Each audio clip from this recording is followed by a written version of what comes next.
دەستگای خێرخوازی بەخشین وەک یەکێک لە گەورەترین دەستگا خێرخوازیەکانی هەرێمی کوردستان بۆ خزمەتکردنی ئەو کەسانی کە پێویستیان بە هاوکاری هەیە پلانێکی تۆکمەی بۆ مانگی پیرۆزی ڕەمەزان داناوە کە هەزاران هاوڵاتی لە سەرتاسەری هەرێمی کوردستان بە بڕی سەدان ملیۆن دینار لە پرۆژەکانی دەستگای خێرخوازی بەخشین سودمەند دەبن. ئێمە لە مانگی ڕەمەزانی ئەم ساڵدا ئینشاءڵڵا 3 خانوو دروست دەکەین لەم مانگەدا و زیاد لە 125 ژینگە پارێزیمان هەیە ئەوانەی کە گرێبەست لە شارەوانیەکان بە تەوێڵە و بیارە و خوڕماڵ و سیروانەوە کە یارمەتیمان ناون و 200 کەم ئەندام یارمەتی ئەدەین 200 نەخۆشی تالاسیما یارمەتی ئەدەین و 200 نەخۆشی شێرپەنجە یارمەتی ئەدەین و غەسلی گورچیلە ئەوانەی نەخۆشی گورچیلیان هەیە 200 کەس یارمەتی ئەدەین و باوکان بێباوکان 200 مناڵ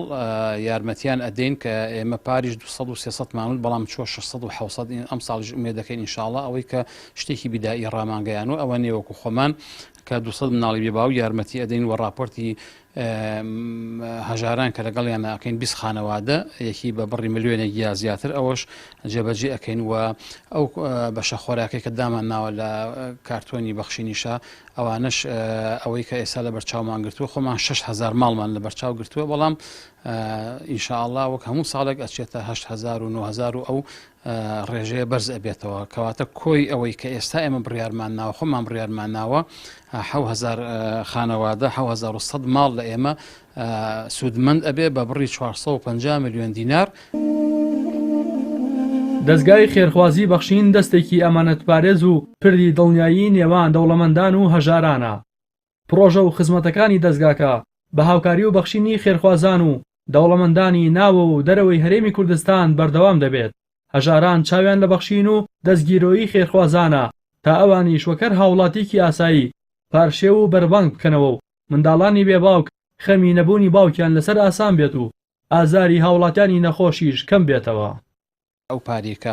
ئێمە دابەشیەکەین لەو پرۆژانە سەرفیەکەین هەمووی لە ڕێی خێرخواز و خێرۆمەندانی ئەم وڵاتە و دەرەوەی هەرێمەوە دەستمانەکەوێت بۆیە هەتا خێرۆمەندان و دەسەڵاتداران ئەوانەی کە خوای گەورە دەسەڵاتی مادیان پێبەخشیون تا زیاتر ببەخشن ئێمەش پرۆژەکانمان زیاتر ئەبێ بۆیە لەم سۆنگەیەوە ئێمە هەموو وەختێک بە درێژایی ساڵ یەک سوپاسی خوای پەروەردگارمان کردووە دوو هەمیش سوپاسی ئەو خێرۆمەند و خێرخوازانەمان کردووە بە هەر مقدارێک کە توانی بێتی بە هەر ڕێژەیە کە توانی بێتی دەستگیرۆی ئەم پرۆژانەی ئێمە بکە. ئەم ساڵیش لە مانگی ڕەمەزانی پیرۆزدا من دووبارەی ئەکەمەوە کە چاوەڕێمان لە خێرۆمەندان و خێرخوازانی وڵاتی خۆمان و ئەوانەی کە لە دەرەوەی هەرێمیشن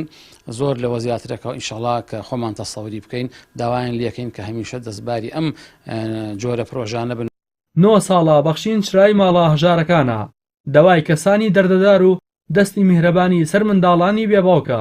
9 ساڵە بەخشین دوای خوددا تاکە هیوای هەزاران هاوڵاتی هەژاری هەرێمی کوردستانە تا خەندە بۆ ماڵەکانیان بگەڕێنێتەوە و ئازار و گرفت و ئێش و ژانیان کەم بکاتەوە. ئەم ساڵیش ئەگەر خێرخوازان لەو نیعمەتی کە خوددا پێبەخشیون دەستی هاوکاریان درێژ بکەن ئەوە بەپێی پلان و بەرنامەی دەستگای خێرخوازی بەخشین زیاتر لە 7,000 خێزان و خانەوادە بە دڵخۆشی و وەک خێزان و خانەوادەکانی دیکەی هەرێمی کوردستان مانگی پیرۆزی ڕەمەزان و جەژنیش بەڕێ دەکەن.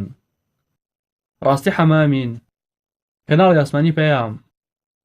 سلێمانی.